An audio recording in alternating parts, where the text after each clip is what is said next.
நம்ம தமிழக உறவுகள் அனைவருக்கும் காலை வணக்கம்.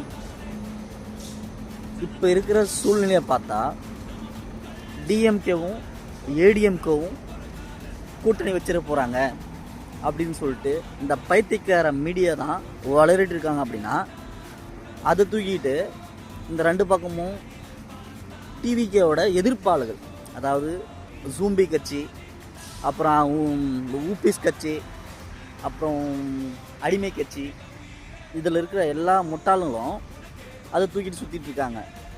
அடா பைத்தியக்காரங்களா, நீங்கள் சொல்கிற மாதிரி டிஎம்கேவோ இல்லை ஏடிஎம்கேவோ ரெண்டு பேரும் சேர்ந்தாங்கன்னா ரெண்டில் ஒரு கட்சி அழியும்.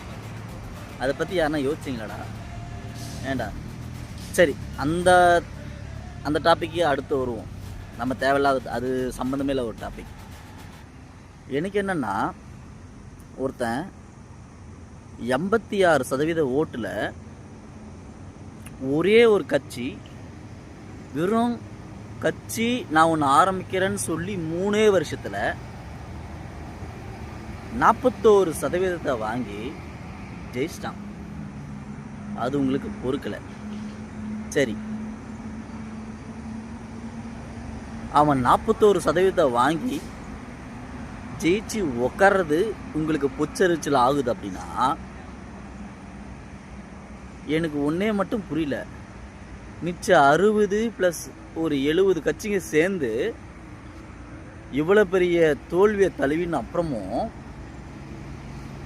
வாய் கூசாமல் பேசுகிறீங்க. இந்த அளவுக்கு இறங்கி நீங்கள் கதறுவீங்கன்னு நான் கொஞ்சம் கூட எதிர்பார்க்கல. நான் மட்டும் இல்லை, இந்த 41% போட்ட 1,60,00,000 பேரும் எந்த அளவுக்கு உங்களெல்லாம் நினச்சி பாவமாக இருக்குன்னா,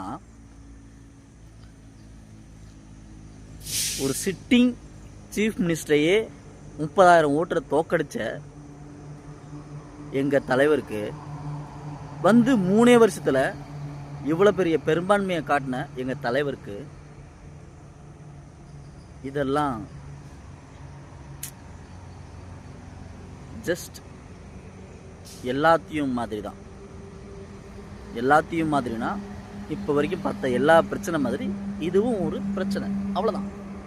ஆனால் எந்த பிரச்சனையும் தடுத்து நிறுத்த போகிறதோ, இல்லை எந்த பிரச்சனையும் அவர் மேலே இருக்க அன்பை உடைக்க போகிறதோ, இல்லை எந்த பிரச்சனையும் எங்களுக்கும் இந்த தமிழ்நாட்டு மக்களுக்கும், அவர் விரும்புகிற இத்தனை கோடிக்கணக்கான மக்களுக்கும் அவருக்கும் நடுவில் இருக்கிற இந்த அன்பை முறிக்க போகிறதோ கிடையாது.